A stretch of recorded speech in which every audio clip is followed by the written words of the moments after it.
अब हम जानेंगे श्री गीता जी के अध्याय 1 के श्लोक 27 का मतलब। इन सब सगे संबंधियों के साथ साथ अर्जुन अपने मित्रों को, ससुरों को, सुहृदयों को देख रहे हैं, विचार कर रहे हैं। पूरा जीवन पांडु पुत्रों और धृतराष्ट्र पुत्रों के साथ बिताया। सारे सगे, सारे संबंधी एक ही तो है। दोनों पक्ष में अपने ही तो लोग हैं, किंतु अब अपनों के ही दो पक्ष बन गए हैं। उसमें से एक पक्ष शत्रु का है। हर किसी से अर्जुन की लड़ाई नहीं थी, लेकिन अब युद्ध में वो उसके शत्रु थे और उसे उनके साथ लड़ना होगा।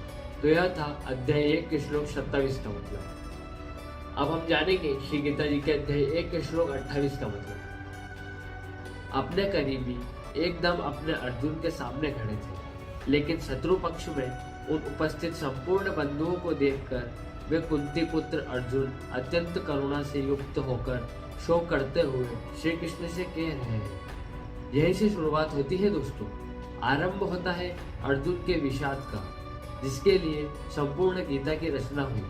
श्री कृष्ण को मार्गदर्शन के लिए एक ऐसी रचना करनी पड़ी जो हमेशा हमेशा के लिए हर किसी को सही राह पर चलने के लिए प्रेरित करती रही है और आगे भी प्रेरित करती रहेगी। तो यह था अध्याय 1 के श्लोक 28 का मतलब।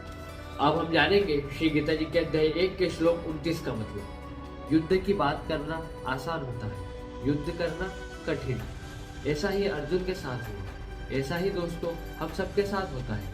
ऐसी ही शंका का सॉल्यूशन भगवत गीता में श्री कृष्ण के द्वारा हमें मिलता है। दुखी अर्जुन कहते हैं, हे कृष्ण, युद्ध क्षेत्र में डटे हुए युद्ध के अभिलाषी इन स्वजन समुदाय अपनों को देखकर मेरे अंग शिथिल हुए जा रहे हैं, जैसे अंगों में शक्ति ही ना हो, और मुख सूखा जा रहा है तथा मेरे शरीर में कंप एवं रोमांच हो रहा है। न जाने कितनी बार ऐसा हम सबके साथ होता है कि जब युद्ध के सम्मुख होते हैं तो जैसे शक्ति ही खत्म हो जाती है। परीक्षा की घड़ी के समय पर भी ऐसी ही घबराहट होती है ना।